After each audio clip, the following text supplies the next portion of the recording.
Hello दोस्तों। आपने बहुत सी लव स्टोरीज़ के बारे में सुना होगा, बहुत सी लव स्टोरीज़ को फिल्मों में देखा होगा, बहुत सी लव स्टोरीज़ को किताबों में पढ़ा होगा, उपन्यासों में, कविताओं में। इस वीडियो में मैं भी आपको एक लव स्टोरी ही सुनाने वाला हूँ, और वो भी बॉलीवुड के लेजेंड एक्टर दिलीप कुमार और मशहूर एक्ट्रेस सायरा बानू की। जैसे इन दोनों के व्यक्तित्व खास नहीं हैं, इन दोनों की पहचान खास नहीं है, उसी तरह से इन दोनों की लव स्टोरी भी आम नहीं खास है, और जिसकी एक छोटी सी झलक आपने थंबनेल पे देखी होगी। थंबनेल पे जो लिखा है उसको पढ़ा होगा।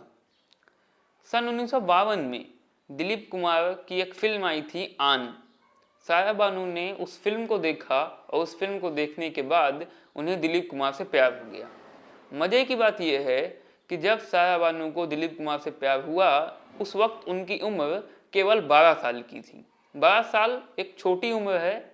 इस उम्र में असल ज़िंदगी में जल्दी ऐसा कुछ देखने को नहीं मिलता, और अगर मिलता भी है तो दोनों हम उम्र होते हैं, लगभग दोनों की एज सेम ही होती है। लेकिन यहाँ खास बात है कि सायरा बानू थी 12 साल की और दिलीप कुमार थे 34 साल के। इन दोनों के बीच 22 साल का एज गैप था। ये इंटरेस्टिंग बात है। इसके 4 साल बाद दिलीप कुमार की फिल्म मुगले आजम का मुंबई के मराठा मंदिर में प्रीमियर था। भीड़ थी, उस भीड़ में 16 साल की सायरा बानू भी गई थी, ताकि दिलीप कुमार की कहीं कोई एक झलक मिल जाए। लेकिन वो वहाँ से निराश होकर लौटी, क्योंकि दिलीप कुमार की झलक नहीं मिल सकी। सायरा बानू ने एक इंटरव्यू में बताया था कि जब उन्होंने दिलीप कुमार को पहली बार देखा और दिलीप कुमार ने भी उनको देखा, और सिर्फ देखा ही नहीं, देखकर स्माइल भी किया। दिलीप कुमार ने भीड़ में सायरा बानू को देखा और देखकर स्माइल किया। सायरा बानू काफ़ी खुश हो गई, सातवें आसमान पे पहुंच गई, और उनके मन में एक गट फीलिंग आई कि एक दिन दिलीप साहब की वाइफ मैं ही बनूंगी। ऐसा सायरा बानू ने एक इंटरव्यू में बताया था।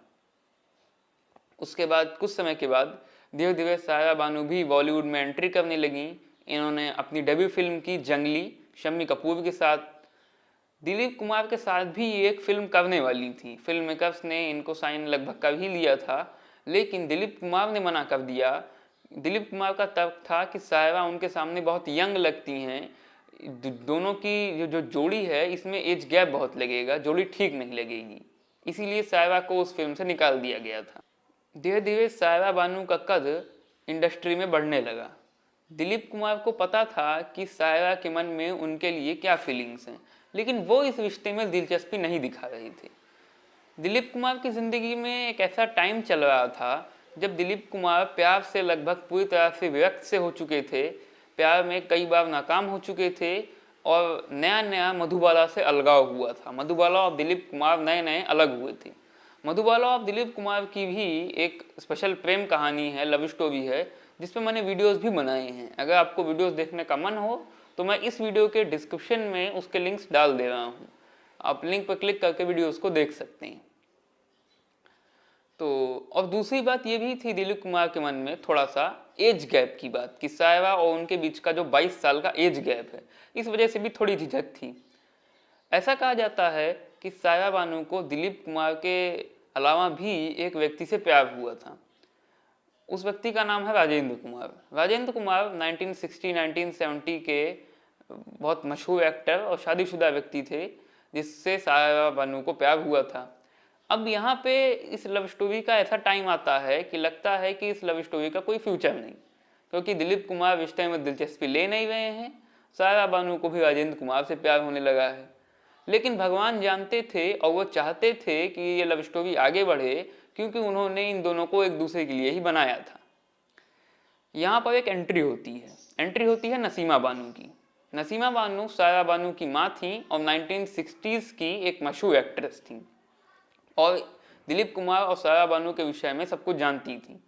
फिल्मी पत्रकार कहते हैं कि नसीमा बानू ने इन दोनों की लव स्टोरी को मुकाम तक पहुंचाने में एक बहुत ही महत्वपूर्ण रोल अदा किया, महत्वपूर्ण योगदान दिया। इन दोनों को कन्विंस करना शुरू किया एक दूसरे के प्रति कि आप एक दूसरे को बहुत प्यार करते हो, आप दोनों एक दूसरे के लिए ही बने हो। कहा तो ये भी जाता है कि नसीमा बानू के थ्रू ही दिलीप कुमार और सायरा बानू आपस में बात करते थे, यही उन दोनों के मैसेजेस उन दोनों तक पहुंचाती थी। तो नसीमा बानू ने इन दोनों की लव स्टोरी में एक खास रोल निभाया है। दिलीप कुमार ने अपनी आत्मकथा में लिखा है कि जब सायरा बानू उन्हें पहली बार पसंद आई, उन्होंने लिखा है कि मैं अपनी एक कार से उतरा और जैसे ही गार्डन में एंटर हुआ तैसे ही मैंने सायरा को एक साड़ी में देखा। मैं अवाक रह गया।